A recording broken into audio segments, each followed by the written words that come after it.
Welcome back to Talking with Words. You're here with Rob, And Ryan. and we are here with Elle. Tell me your last name. Pronounce your last name for me. Jauffret. Okay, I was gonna be Jauffret. close. But it's Jauffret. okay. I love the American accent. I married an American, so you can say Jauffret. It's fine. So I was gonna say Jauffret, so I'm glad I didn't. Jauffret. No, but it's fine. It's fine with me. We met at Comicon, and thank you so much for joining us. You were delightful to listen to, and so fun to meet and talk to. Uh, you just keep doing what you're doing. Okay, thank you. You're doing great. And you had we saw you on multiple panels we saw you with Dennis K. Crosby on the Yes. mystery panel, and we saw you on the Writers Coffee House. And you are so fun. You are informative, and everyone is on that. Like Yes. you know that from the Writers Coffee House. You've been uh kind of how where everyone is when they start going and listening to that, right? Yes. And And I think it's important to share information to pay forward, but also to be authentic. So it's what I aim at, be authentic and sharing whatever I know to help other writers to be able to make it to the publication goals they want. which I love that. So did you get help when you were starting out? I mean, this you've before we get into that, let's talk about what you have done. And Oh, then I just brought the book, so I have. okay, you've got a stack. Yes, but I have children's sci-fi, I had horror, I love horror short stories. And also I really like there is this horror magazine in UK and I love them. And they publish my short stories as one of my short stories as well. So, and I mean, you have the last one, this anthology. We Mhm. have the So anthology. We have the Threads of Deception, yes, a and I suddenly have French mystery. yeah, and I have one coming out, the Yes. number two. And so, and I have a few short stories online. There were many online and not in print. And I have another book. I cannot buy all my books and I don't know where they are. So, So you wrote and you have gotten awards since you've been writing. How did you transfer from doing law to writing mysteries? but law and writing is very similar. So you have a main character and you need to tell their story in a positive way, or at least to convince people their way of life was you need to have a narration to defend them or to accuse them. So writing a character is about their journey and you want to use arguments and challenges to to prove they can overcome certain challenges and eventually have a satisfying ending. So when you write briefs, legal briefs is about the same, and so, and when you deal with clients, you have not everybody is pleasant. So you have that understanding that everyone has a story in them and everyone has argument why they are the way they are. So the shift is kind of natural. The difference, the differences between writing a novel as opposed to a brief is like a novel, you have to be subjective. You have to Right. stand behind someone. So, and you have to choose a certain of prose. You can be highly literary or more commercial, depending on the audience you want to reach. Right.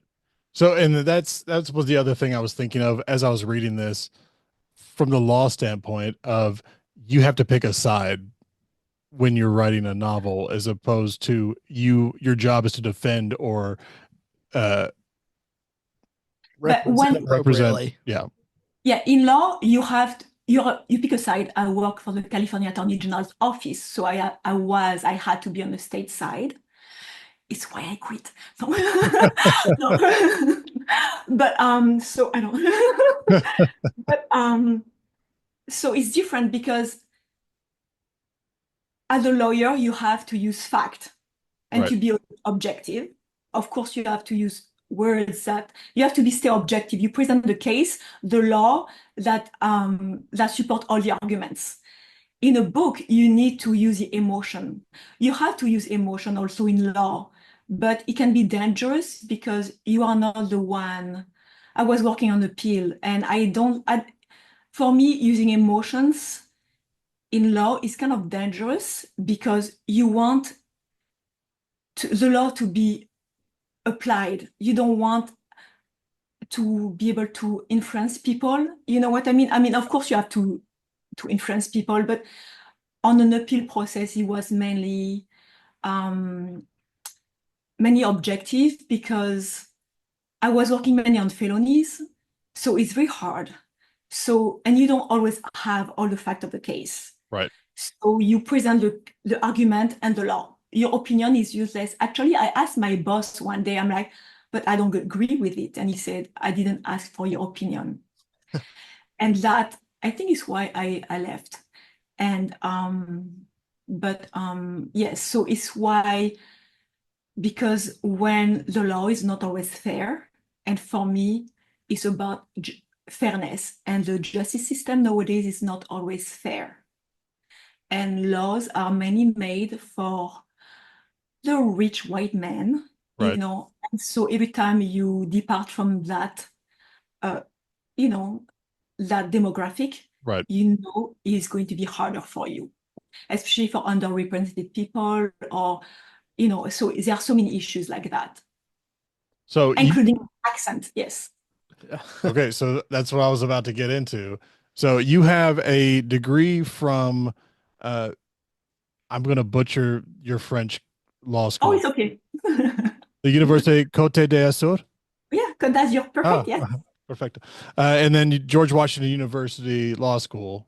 Yes. You have you were a criminal attorney for California's uh California Attorney General's office. Yes. So you have a lot to draw from. Yes, because people tend to watch shows on the law and this is like that. But it's very hard when you're into law, in working as a lawyer, uh, to not be, it's hard to have empathy because sometimes you Right. work on cases and you cannot fix it. And you realize how ugly the world can be. And you don't want to focus on that. It's one of the reasons I didn't stay on the job longer because I had two young kids at home and my husband was deployed at the time. And I was having all this anxiety. I worked on a juvenile case and it was so upsetting. And I would cry because I could not do anything. And the level of distress I felt, wanted or not, reminded me very much how I felt yesterday. I went to the movies and I saw The Long Walk. Oh Oh, that yes. was great. I didn't want to go. I'm like, I don't want to torture I said, I don't want to torture myself. But Joe Hill said, hey, it's my father's birthday. If you want to celebrate with him, go see the movie. So I'm like, okay, I want to know Steve better. So I'm going to celebrate and go see the movie. So I cried from like the whole time. And I told my husband, why am I even here? Why am I? But at the end, the message of hope is so beautiful and the friendship and brotherhood, the parallel with how we send our boys to war, you know, Right. it was so so powerful and so emotionally hurtful, but full of hope. Hurtful and full of hope. Right. For me, on working on the attorney general side on that juvenile case, I cried and Yeah. I could not do anything because the system doesn't understand. Most people who are lawyers are a certain level of their career, come from privileged backgrounds. They don't understand the struggle of people. They don't look at them a different way. They don't understand the world doesn't, they don't play the same game. Right. So for me, it's why it was a question, can I live myself working for something I don't always believe in? Can I change the world from the inside? And I had a identity crisis. And I said, I didn't know. And I look at my boys at home and I try to do good in the world. I volunteered and I'm like, so it's why during COVID, I decided I'm going to write and I'm going to try to show people I want to change the world. And it's why I'm writing. I mean that's beautiful. I mean, Yep.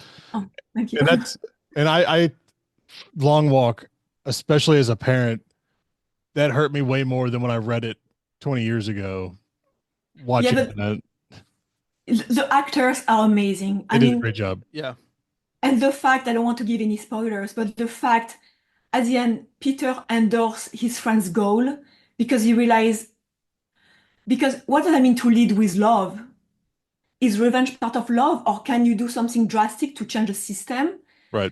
Just gave me goosebumps. And I said, oh, I hope I was saying my husband, oh, please don't have just Pete sacrifice himself. And after he said, oh, no, no. I said, oh my gosh. And that twist, I'm like, oh my gosh. And like, I cried. And an hour later, I cried. And going to bed, I cried. But it was so powerful and so moving. And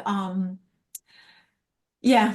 Anyway, I'm still crying about it. So That one was pretty intense. We went to see it a yes. couple weeks ago. Our friend cried pretty much the entire time as well. So you're not alone. Yeah. Yeah. And yeah, it's anyway, people they don't, some people when I say I love horror and I don't like gore. I mean, the passages when the goriest I had to do like that, like almost like when you look at through your fingers, it's not as powerful. You're safe. Yeah. Yeah. So, but yes, I will recommend the movie. And Stephen King is a genius in terms of character development and hitting our humanness in so many different ways. I learned characterization and dialogues through him because I was very bad with dialogues as a lawyer, and a more formal idioms are not my strength. And I read so much of him and to know how to develop characters. So thank you, Stephen. Oh, Mr. King, to be formal and polite. Uncle Steve, I think. Yes. That's yeah. No, you're Threads of Deception. We both read it. You did a phenomenal job. You Thank you. you keep the mystery a mystery. You make the characters you get involved with the characters. You want the characters to succeed or fail depending on which character it is. Claire, her backstory, I could not see Claire anything other than being you since I met you before I read the book. Okay. Yeah. So you gave her foreign accent syndrome Yes. so that she got an accident. She's an American, speaks English like most of us. Yeah, born and raised. Yes. And then she has a French accent because of a head injury. Yes. Was that your way of inserting the French into it, or did you want to do a foreign accent syndrome study? I I wanted to write something to be published, so something commercial. Mhm. But I wanted it to have some meat. I didn't want just to write fluff. I wanted to make people think. And I was very interested in the context of a court, a court of justice. It's interesting how people view witnesses or view defendant or accused.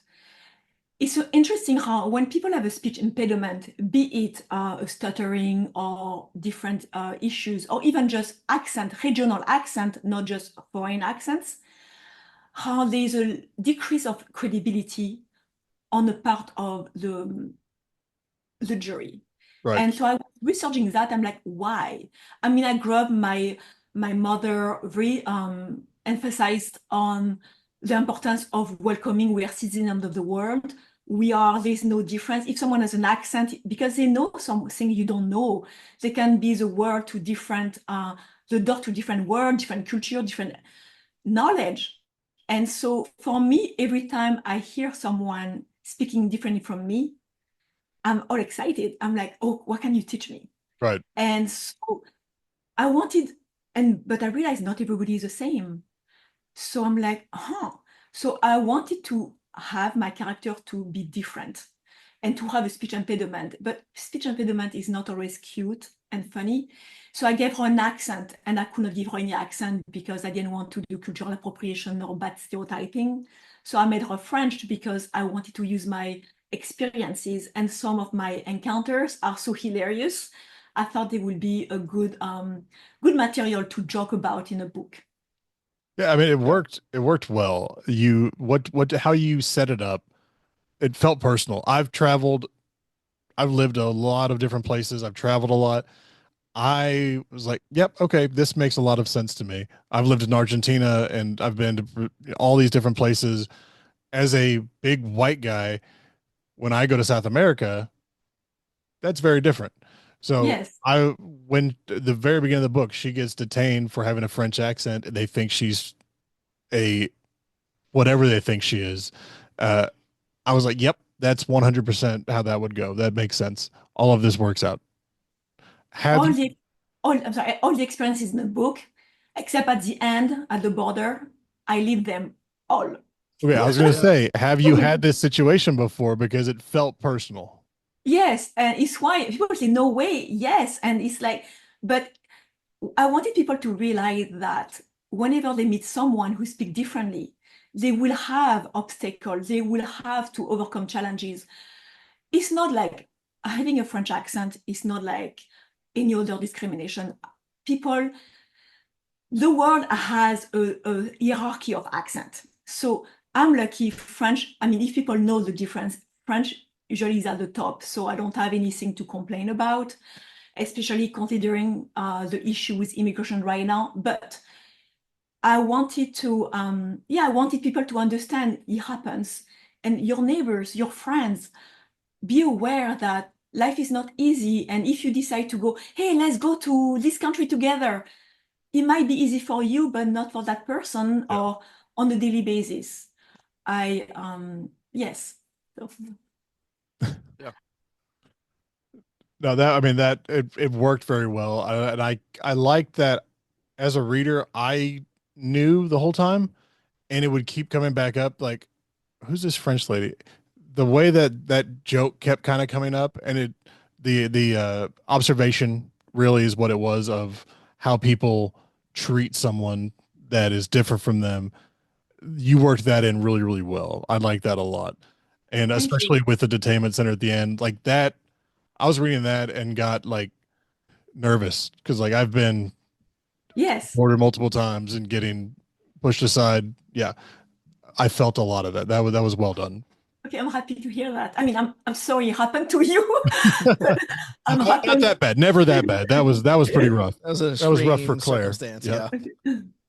So I wanted to ask, you, Claire is a she had a explosion, Yes. and that's what Scepter. And then she's going to cook. How often do you cook? How big are you in the culinary world?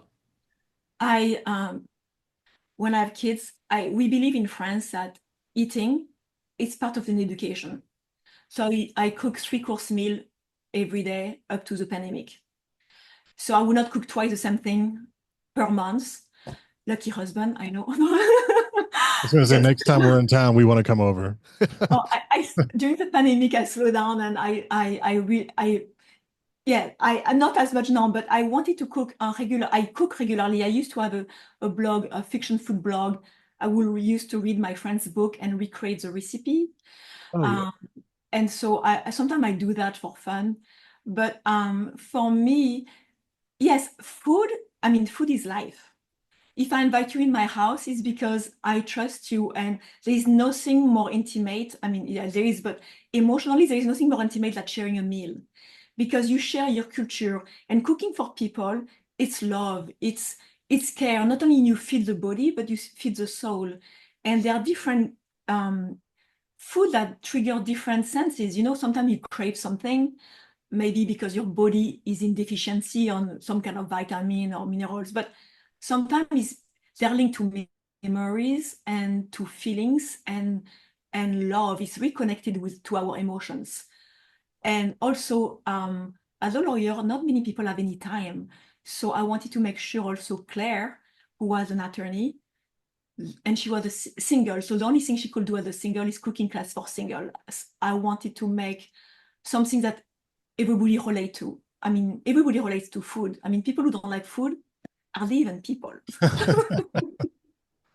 And I felt that the very European style of how you described food and how Claire's attachment to food and the like you said the memories and with Sugi with them, oh, the this pastry that you made, that feels like when I went overseas and all that stuff, dinner wasn't just we're gonna sit down and eat real quick and then go do something. It was a 3 hour event.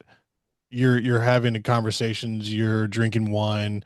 It was a long thing. It was the night.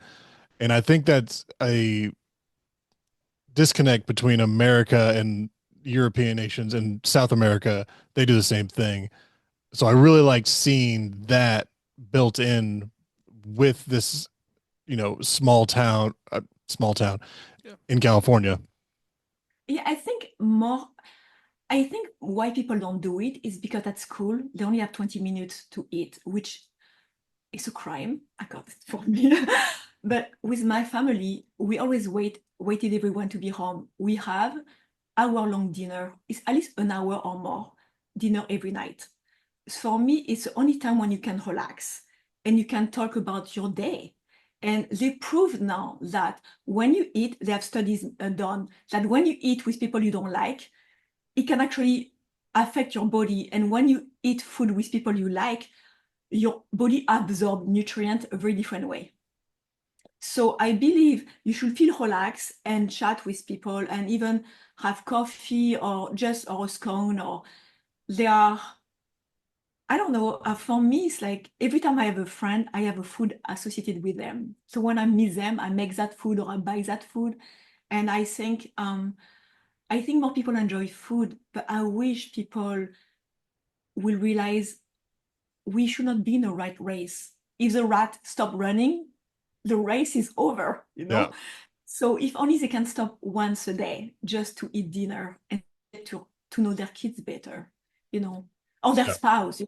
So Take a little time out. Yeah. yes. You have and stop me if this is too personal. Do you have a tradition with like your family at home when you're doing dinner?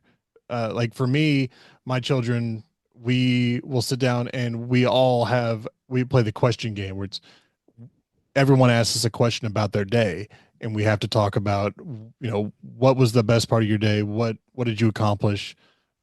And that's kind of our little, it's me and my wife and two girls. So I hear a lot about dancing. Do you have anything like that?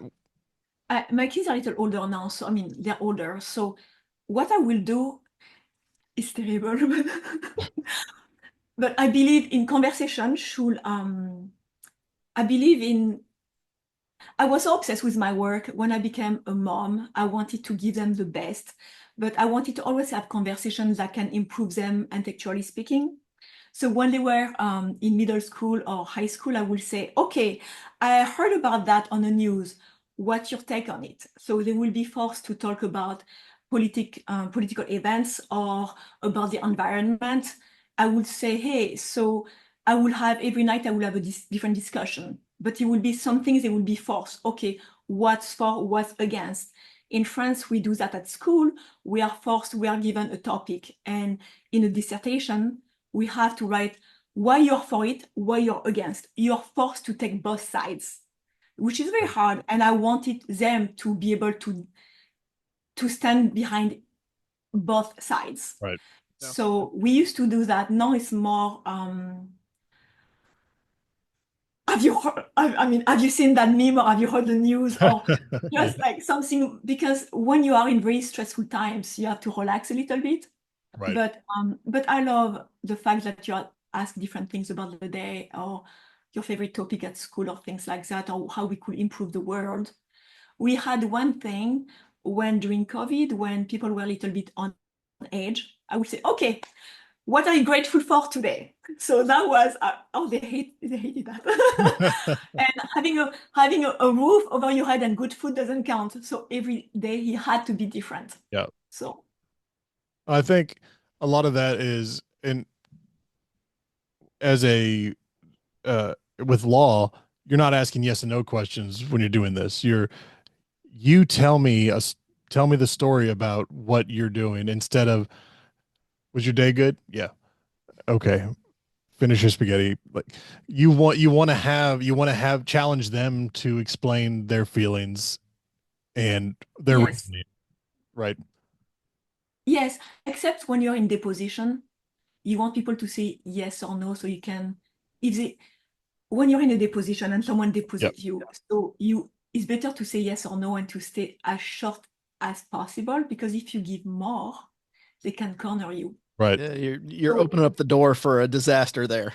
yes, so you don't want to open the door to anything. So people will want to make you talk as lawyers. So also, it's funny you ask about family tradition. I will, when they were teenagers, especially teenage boys, I will say, okay, this is a law. They will know when their friends in San Diego, where I live, the county has a law that say if you're not 18, you have to be back home about 10 p.m. There is an official curfew. So they say, well, but my friend, I say, it doesn't matter. There's a curfew in San Diego County, so you cannot go out. I'm a lawyer. I don't want to get disbarred. That was no risk, but and so I will talk about what the law is and how we, or what to do in case one of their friends is, there's issue with the law, how to behave. So I feel like, oh my gosh, I'm a bit like stressful mom. I think that's pretty much normal. Yeah. It's love, so it's love, it's okay. Yeah, yeah, you're gonna protect them as much as you possibly can. Yeah. And you're doing it from the law side. Yes. I I don't have any of that, so I just say please don't kill anyone. Yeah, it's okay. It's yeah, and I mean, nowadays it's hard because with social media, you cannot limit their influence anyway. So you Right. just hope for the best. Yeah. Yeah. Well, it's easier for me. Mine are young. I can turn off their internet. I have that power. But that does lead me to another point of uh with your writing, and you have uh a, when you wrote Threads of Deception and you have Claire, she doesn't have a phone. She is disconnected from pretty much the whole world. I really liked how you did that and kept her away from everything for quite a while. And you're writing the second one now, which your background is phenomenal. The cosplay to death. Are you going to bring more in for Claire, like of her world? Does that make sense? Yeah, you mean her past or Right. what happened is like because I signed a 3-book deal, it was supposed to be 3 books. So I wanted to make sure people will want to read number 2 and number 3. So in a thread of deception, there are 2 open threads. We don't know, we want to know more about the explosion. So Cosplay to Death will solve that. And in a third one, the sister's disappearance thread is closed. Okay, that was my next Oh, question. okay. Yes. If we were So going to talk about the sister. yes, and because I feel like I would not want to let people go on and on.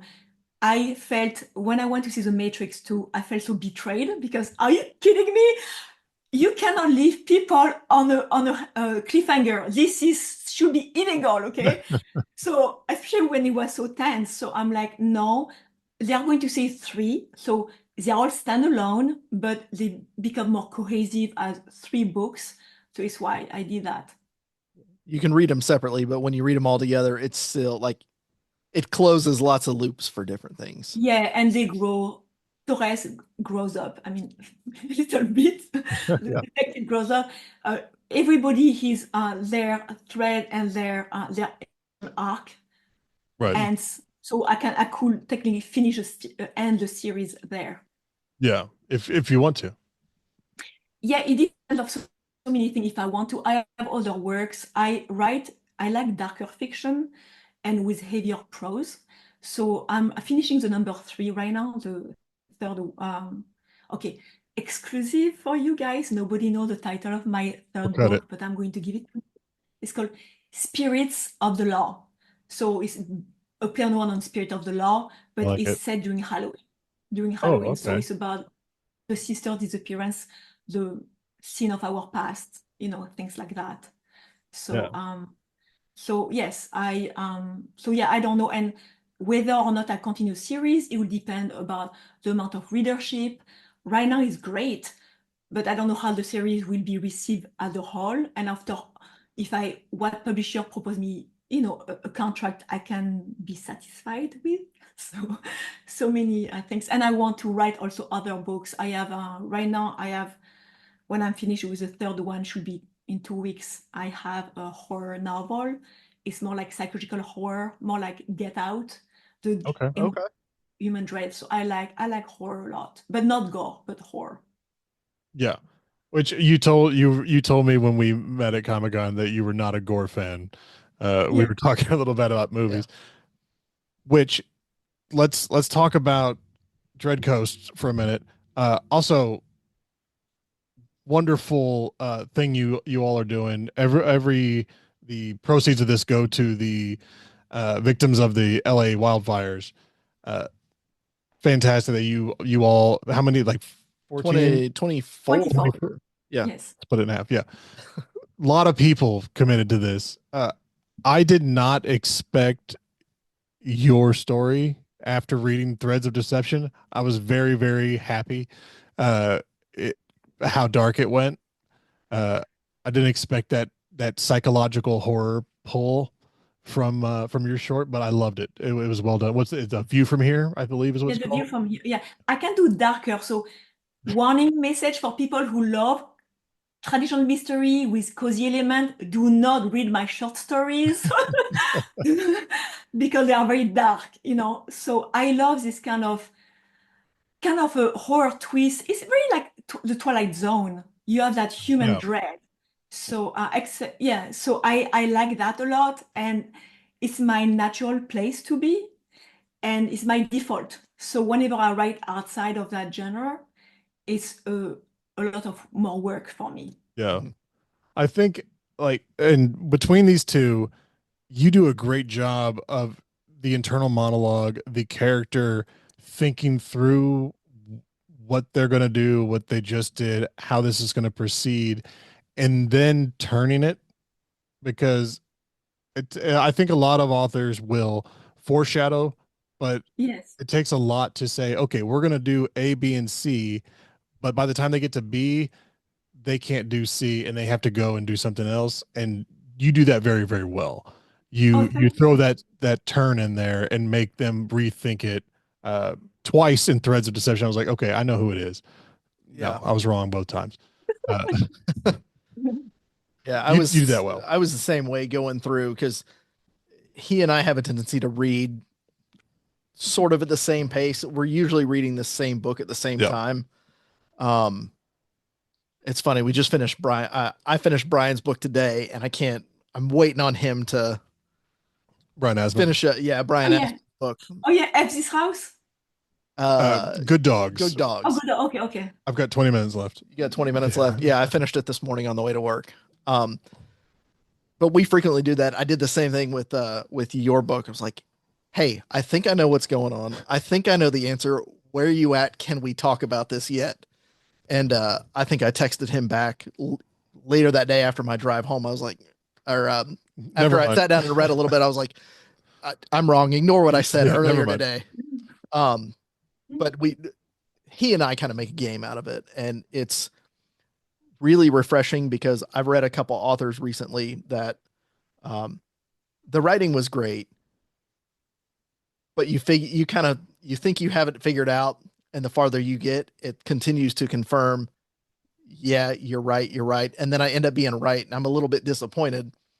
And reading yours, I was like, oh, I'm right, I've got this. No, I don't. Nope. No, I've got it now. No, I don't. And it kept going, and I mean, I think I finished your book in maybe three different sittings over the course of about a week.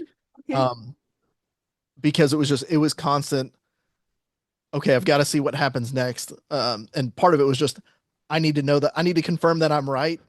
And I wasn't right until, maybe the last 10 or 15 pages. I was like, okay, I think I've got it figured out finally, which is, you know, 2 pages before the reveal, not act one. Yeah.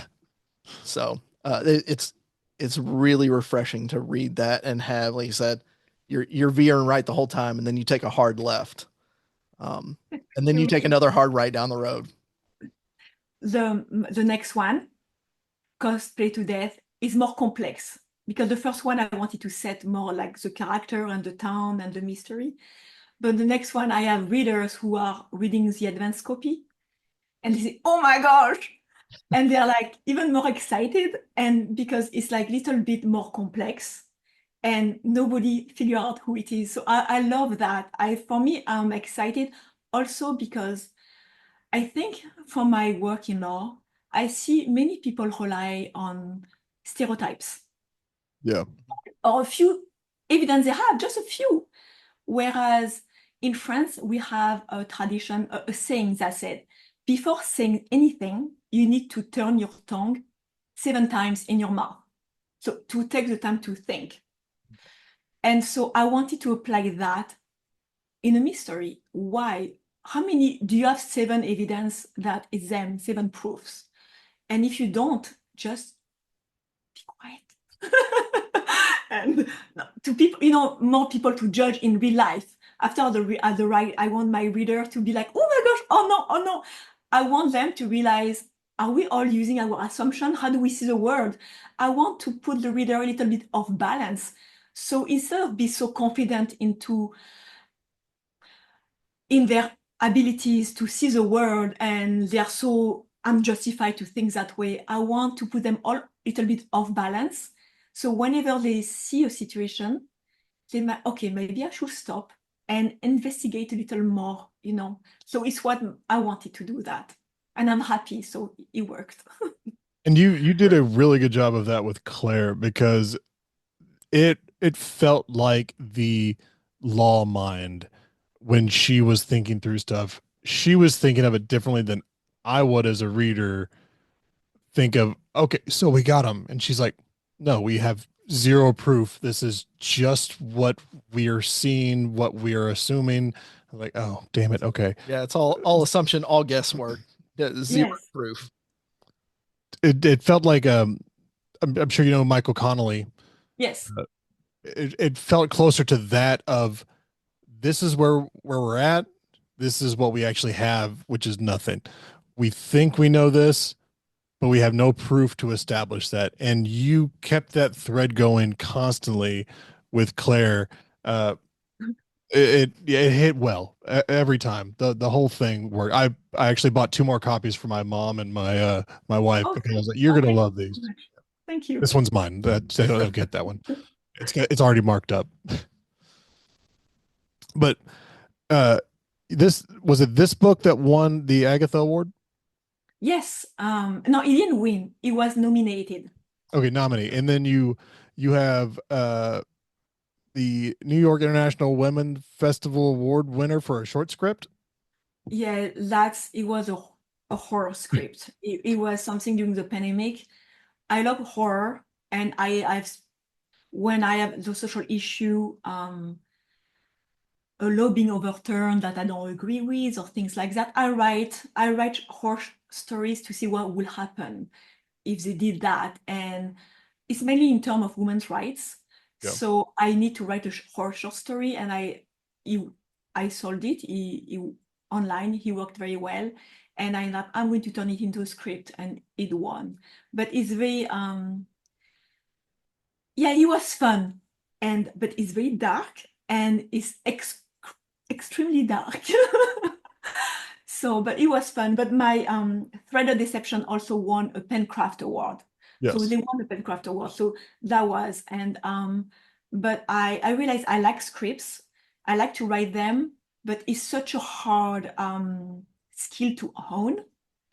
I prefer to focus on writing books than scripts. Very different than writing Yeah. prose in novels. Actually, Thread of Deception, I started as a script Did you? because I was very bad with dialogues. So I wanted to be sure my dialogue felt natural. It's why I read so much Stephen King. And after I added settings and internal dialogues and things like that. But I wanted to be, because when you make a mistake, you can adjust the dialogue. Right. So I wrote, but as is, I don't know if I could sell it. But a production company reached out and they're interested in making a movie, but it's Hollywood, and Hollywood is finicky. So, but maybe, I don't know. Who We're knows? gonna be optimistic. That's gonna happen. Yeah. Okay. It's really so. Other than Stephen King, what I mean, because when I write dialogue, I always have conversations with myself, which is psychotic, but it works. what did you do on your side after studying like Stephen King and doing all that that got you in this? Okay, this is what's working. How did you find that match? It's kind of I don't want cheated, but all the characters are based on my friends. So it's a kind of conversation I would have had with them. So I didn't have to study or work hard for that because I know how they react. I know them very well. So it was very easy to write dialogue with them. After the only thing that's hard with dialogues, you don't want them to be boring. You have them to contain information and show either the advanced character development or plot. Right. But it was easier that way for me to use my friends' personalities and what I know they will react to, Yeah, yeah. It's easier when you base off someone and you have that's how they're going to respond to yes. this. Yeah, yeah. I do that a lot. I get that. Yeah. I do it to him constantly. Um, let's we talked about did we talk about the pen yet? Uh, we referenced it. You and I had a conversation right Okay. before this started. We were talking about the pen Yes. in this. Where did this come from? Because I love the Antarctic. I'm not even going to try and pronounce whatever that dust mite from I don't remember it. I made up the word because I wanted to have a Latin scientific base, but I don't remember the word. I could not even, I could not remember. so was that just something you had and you're like, okay, this is the time for me to use that one. But what happened is like that organism exists. I mean, you have all kind of organisms that attach to living being and take over. Right. So, and I thought it would be interesting. You, for me, I wanted to use that is real, Right. and I wanted it to come from a place because sometimes you're at home, everybody fights for the air conditioning and things like that, and I'm like, come on! And what happens if people put too much heat or too much air conditioning and something terrible happens? So I thought that would be fun, but how can you put it in a story? I had a bigger story about, in fact, instead of it was used, I wanted to be used by exotic woods because I care about the environment. And I know the Brazilian rainforest was disappearing because people were cutting woods to sell to American consumers for their wooden floor. Like, we cannot use regular wood. Are we so bad that we want a specific wood that kill the environment? So I'm like, I had a bigger story with that, and people who buy the apartment and they're fighting over the thermostat. And so I thought, okay, I'm going to make it shorter and you have pen made out of wood. So I thought it would be interesting. And the Antarctica, I mean, come on. Is it not the best one of like the Bermuda Triangle? I love conspiracy theories. I love alien things. So I'm like, hey, I'm going to, because we don't know. I'm going to use that because we don't know about it. And it's so interesting to me. So I'm like, hey, I'm going to put all the little thing I love, Antarctica, mystery and weird bugs. And yeah, and I wanted to have that woman, yes, she's fighting and yeah, you go girl. And it's so sad because as a woman, we have goals and we can make it, we make it. And sometimes you have like the biggest obstacle and you say, why? Why? And we think everything is going well and bang. And so I wanted to make it a horror story to be kind of a metaphor for what women will live regularly, except I don't want to say at the end, but it doesn't end the same way. But Hopefully. yes, I wanted a metaphor for life with all fun elements. So and that character you spend a lot of time about the fear of heights with that character. Do you have a fear of heights? And no, yes and no. When I was a kid, I used to climb my family had like a little mini forest. I used to climb on the top of the tree during the storm, and the tree would go like that. It was like roller coaster for me. My dad would say, "Calm down," and I was having so much fun. I never had, but it's very strange. I went to a tall building lately, and I'm like, and I got little, not scared, I didn't feel as safe. Yeah. I don't know, it's because we realize construction, there are so many cut down on good material and everything can collapse. Or I don't know if 9/11 has anything to do with it, but I didn't feel as safe. I mean, I can go be crazy and go high, but when I'm with kids, it's all about, no, this is dangerous. Right. So on my own, no. If I am with kids, yes. And that's, I mean, that's something that once you have that in you, the protection thing of that fear that doesn't ever go away. I don't think. No, no, it doesn't. And it's yeah, and being a parent makes you stronger because you want to fight, but it makes you so much weaker because you can be hurt so much easier. Yeah, you have a weakness. Mhm. 100%. I mean, that's uh I can't remember which movie it was they're talking about. I know your weakness. You have children. It's like that's dark. That but Yes. it's so true. That's the most true thing I've heard as a parent of yeah, Yeah, you because you can't mess cannot with do that. anything. Yeah, you cannot do whatever you want because Right. you're responsible. You have to be an adult now. Um, can you tell us anything about the next book? The next book, so Cosplay to Death, is set in a surfing and cosplay community. And so there are three books. So everybody has seen the monkey, like that, and like that.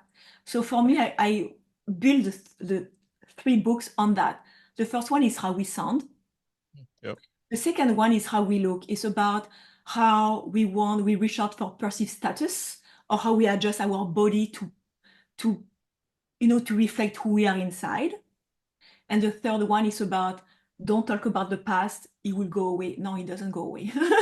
So this one is really about it's about the cosplayer, it's about body modification. How can we really become who we want to be? Do we physically adjust our bodies to personify who we are inside? And also the surfing community, because it's San Diego. So if I was going to write books with traditional mysteries set in California, I had to do surfing community. I had to do the cosplay community. I mean, I go to Comicon every year and I cosplay every year. You didn't say me because I don't cosplay when I'm on a panel.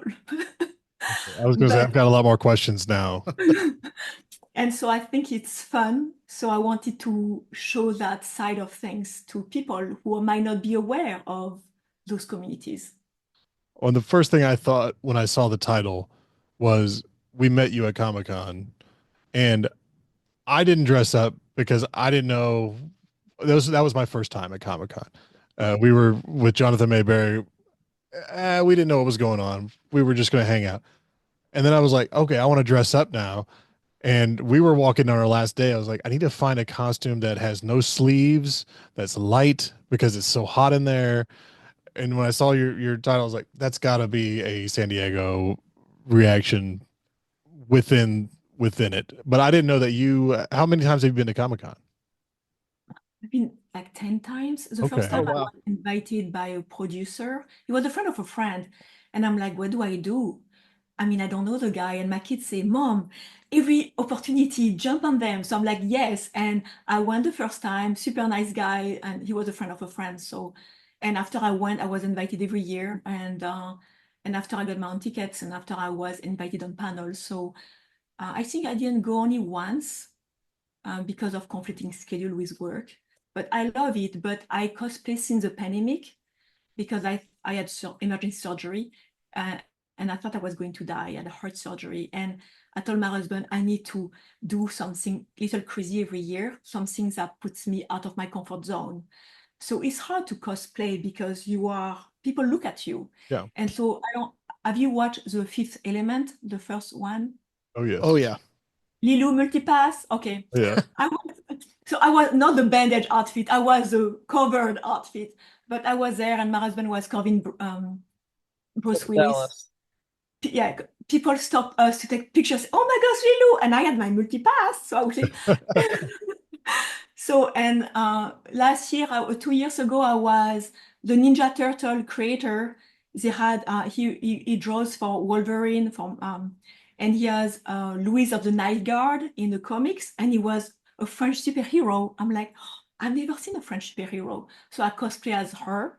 And I try to do international or French to stay within my platform. I was also, we were Stan and Kyle from South Park.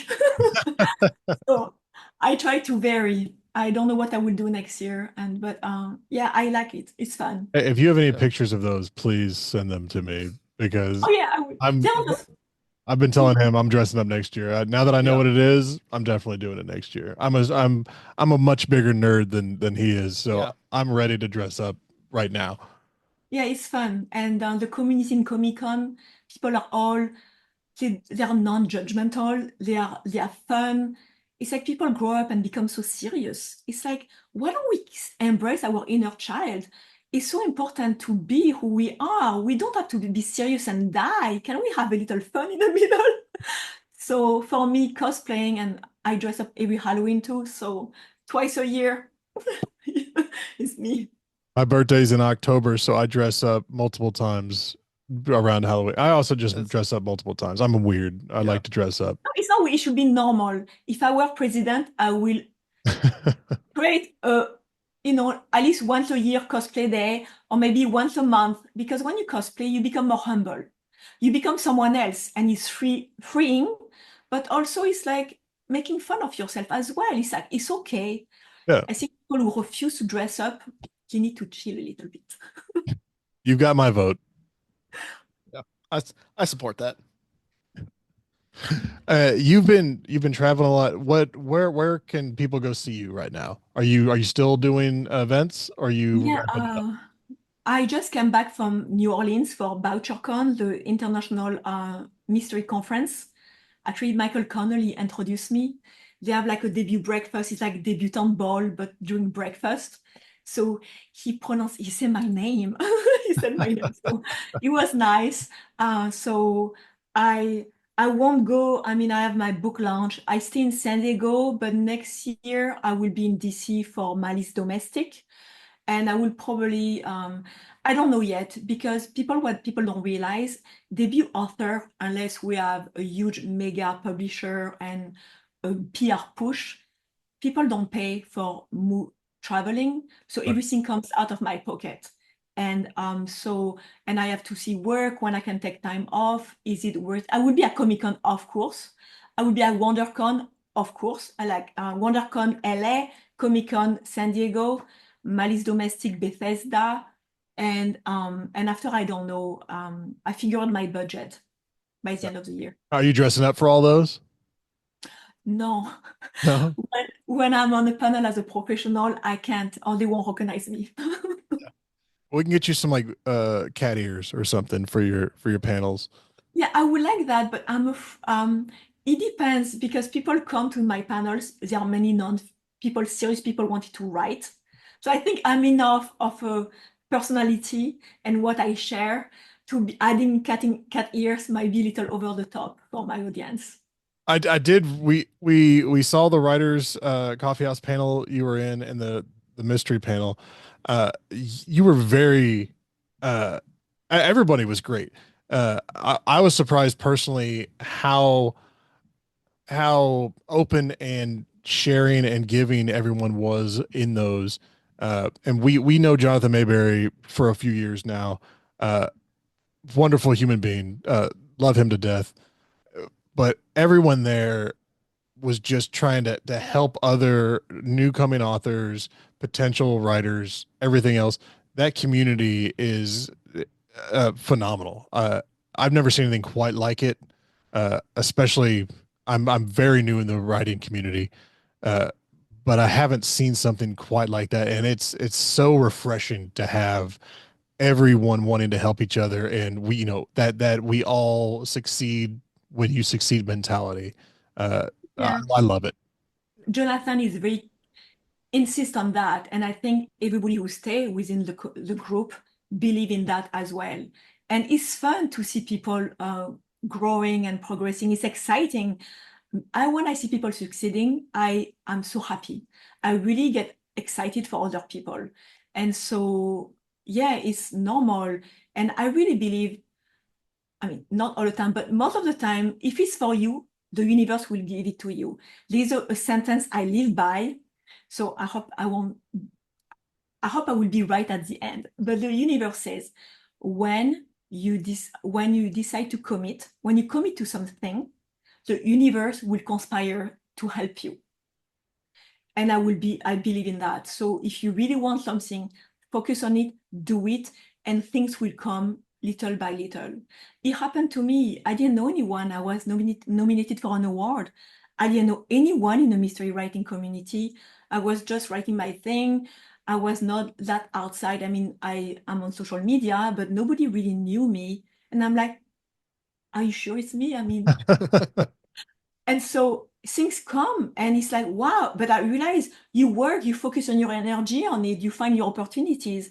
When you know what you want, more things like when you have a goal, you follow it. Most people want things, but they don't have a plan or they don't have a goal. When Yeah. you have a specific goal, you will make it if you focus on it. I mean, of course, it's harder if you don't have the money. It's harder depending on where you come from and the support you have.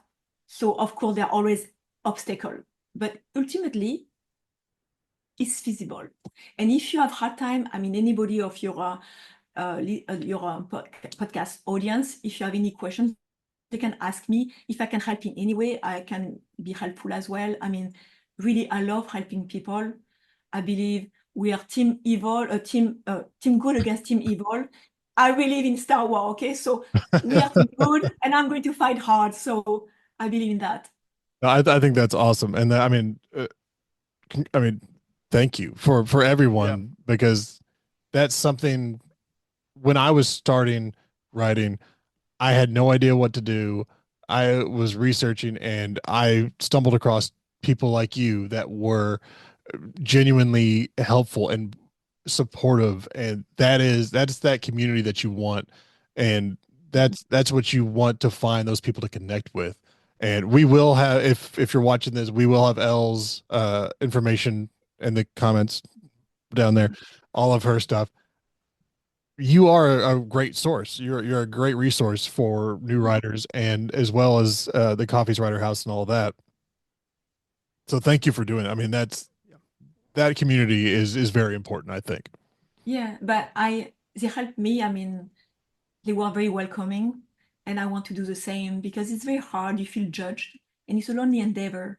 So being able to have people who understand you and or at least who walk by your side, like in a long walk, people who walk by your side, even if the end is doom, at least you have the support there. Yeah, it can be very intimidating, and Yeah. having a group that is so open and willing to help and being supportive is uh, critical. Um, And it's people it's need kind of refreshing, honestly. yeah, and people need to know there is no right way. And if you be you, people need to focus on how unique they are and follow your uniqueness. Don't try to be someone else because the world is a puzzle and we cannot all be end corners first. There's a place for everyone. And as a writer, people need to know write what you want. Of course, be mindful of the market because if there's no market, you're not going to sell, but be you. And when people ask me, how do you know what to write about? Write about some things that bothers you. Write about the chip on your shoulder. I'm writing about someone with an accent. It used to be the size of a boulder until until I got published. Now it's fine. I'm using that momentum. But do not be afraid. Embrace you are, embrace your quirks. And it's the best way to live. Not only will be freeing, but other people will find you, people who have felt exactly the same. Because our experience as human is not unique.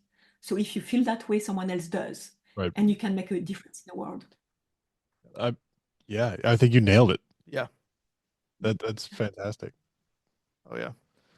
So you're talking about your own unique experience and stuff, and so based on a conversation we had with Jonathan probably 2 years ago now, um, and he brought it up at the Writers Coffee House at Comicon. Um, his method for kind of, I guess, getting in the zone for writing every day is he goes out and he reads poetry out loud for 45 minutes, and it kind of got me asking. And so I ask all the authors we talk to, what is your uh, kind of go-to strategy to get in the zone to write? Um, For what do me, you do to prepare to get in that mind frame, I guess? every night I walk 3 miles up the hill and down. And during those 3 miles, I think of I'm going to write about the next day. So I don't work, I'm not like Jonathan, I don't write on weekends because it's family time. I try to write 3 hours a day, depending on work, but 3 hours a day. And so every night during my work, I know what I think of different things. When I go to bed, I'm put it in my head what I'm going to write. So the next day, I just sit on my desk. I always sit on my desk, and my desk is this one. And when I write that, I know I disconnect all. I don't have no social media, nothing. And I put my timer on, and it's what I do. And it was hard at first, but I got a great chair. It's bouncy. it's uh, it's like bungee cords, Oh yeah. so it's very comfortable. And this is it. When I'm in my chair at certain time, it's what I do. If I need a drink, I drink green tea. Otherwise, no. And I close my door, and I have a sign that my friend gave me is do not disturb. So because being interrupted is the worst. And so it's what I do. And I can always write 3 hours a day. Sometimes I do an hour and a half. But when I'm on a specific, like during November on deadline, I do that. And I try to at least write 3 hours a day. Okay. I have no friends. No. I only see my friends on weekend. That's it. I don't do any other time. I don't go out at night. No, it's like, sorry guys, it's important to me. You can wait on the weekend. So It's dedication. Yeah. yeah. Yeah. So, and out of sheer curiosity, because I love food, I love to cook. Do you have, you said you do, at least for a period of time, you were doing 3-course meals for your family on a Yes. very consistent basis. Um, what's kind of your go-to or your favorite food or type of food to cook? Like, some people love to bake. I love seafood, and so that's seafood's usually the focus of what I cook. What's your go-to, favorite meal to cook or comfort meal that makes you feel better?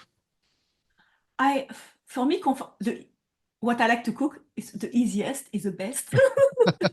Okay. So I could make crepes and I fill them with savory or sweet stuff. That's super easy. Also, croque monsieur, like the Uh-huh. croque monsieur cheese sandwich. I like seafood. I like mussels in white wine. Oh, That's easy. Or I like coq au vin. It's chicken.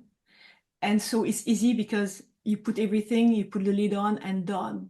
So for me, I like everything. I mean, what I would prefer to do is like when one of my kids or my husband or I have a friend and they love something specific, just knowing I make it to make them happy.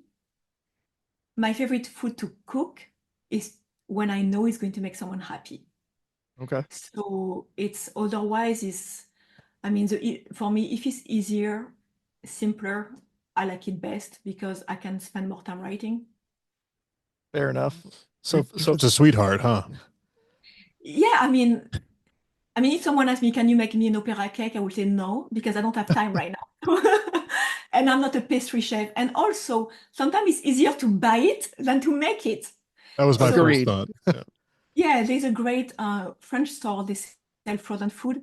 If I can find it, if I can find it there, I won't make it. Except when it comes to beef bourguignon or against certain food, I make because it's easier and I want to control the ingredients like organic or cage-free or things more human, treatment in farms. So yeah, easier is best. Okay. So follow up to that, are you a recipe person, or do you go by feel? Like my girlfriend gives me a hard time all the time because she says, "Well, I'll cook. Just tell me how to cook it." I'm like, "I don't know because I haven't used a recipe in 10 years. I go by what I feel. And there's some people that won't cook without recipes, and there's some people that won't cook with recipes. Which one are you? Your Okay, preference. both. When I'm tired, I'm like, why do I mean, first, when you make several foods so many times, you don't need the recipe. Mm. And but otherwise, when I'm very tired, there's two things. Either I don't want to think and someone helps me and follow the recipe because I put all the ingredients and after I do it, or otherwise I don't care anymore and I put whatever. And so it really depends of my mood. And but when I'm tired, usually I do something very simple and that my kids love. It's just pasta, spaghetti or other things, but spaghetti are nice. And you put them with pesto and you put hard soft boiled eggs. It's super easy and it looks like a nest. So it's super pretty. Oh yeah. Oh, And that nice. takes like 5 minutes. Oh my gosh. It's amazing. And so I like, yes. So it really depends. Yeah. Nope. I get that. Easy. I can respect that. Yeah. I like it. Anything else? I don't think so. I think sushi. We've Oh noticed yeah, we sushi in did talk several of about your sushi. stories. We did talk about sushi before. Is that you throw it in there because you love it or because you hate it? I love sushi. There's no one food I don't like. It's interesting. I think most people don't like food, but because they have never tried. When my kids were little, I forced them to taste. So I will say, put that in your mouth. If you don't like it, spit in my hand. So they were like, "Ooh, I got to spit in mom's hand." So, but they will be, and after, they say you have to try it 3 to 7 times to eventually like it. There's no one food I don't like. When I moved to the States, I hated pepperoni. Now it's my go-to pizza. Yeah. Interesting. So, so I think there is no food I don't like. It's like I no, it's like for me, food is more like, it's like culture. Right. Do you want to, if you have to draw, do you want to drink, you have a box of crayons, right? And you have Crayola, you have 10 pens, crayons.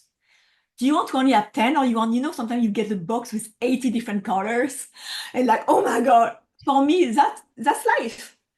For culture or food, why do you want like the 10 same ones? You get to experiment with different one. And so I love trying new food when I travel overseas, different countries. I'm like, I would like try what they're having, what they're having, what they're having. It doesn't matter. Give me and I will figure it out. So yeah, I like everything. I Nice. agree. Yeah. I eat everything all the time. 100%. D- That was that was my last thought. Didn't want At to cut least you off. related to food. No, you're good. I mean, that's about an hour. I don't want to hold you up. I know it's obviously getting dark over there. Also, we would like to put our names in for a cosplay to death copy if you have one, so we can do a review on it. Oh yeah, of course. Uh, I'm at the point now that I've finished Threads of Deception. I need to know where Claire goes. Yeah. So I'm not done with Claire yet. Thank you. But thank you so much for doing this. Yes. We would love to catch back up with you in 6 months or so and check back in, see where things are going. Obviously, are you going to Comicon next year? I assume. Yeah, I hope so. So far, yes. And depending on my schedule and yes. And yeah, I Hopefully will we're see there. you. Yeah, hopefully Yeah. we're And there again. That's the goal. is your book going to come out soon or? My book is at publishers. My agent has it out to publishers right now, so I'm waiting on a response, which is in my experience so far, the hardest part of writing is waiting for that first publisher to respond when your agent Yeah. has it out. It's I don't sleep, just waiting for that email, phone It's call. what is they say, oh, I want to have an agent. And after you have an agent, oh, I want them to represent my book. And after you're on submission, and after you want that, and you realize you are never happy. Yeah. I There's always a next step. that And sounds after right. Yeah. you have publication date, and you're like, oh my gosh, I don't have any marketing. And after you stress, and who's going to blurb? It's like, and what's the next one? It's why I enjoy every second, every step, and because looking back, look when you were back then, it's like, oh, it's nice, you advance. So you look at life correctly. Yeah. Yeah, you're doing it right. I mean, otherwise, might as well kill yourself right away.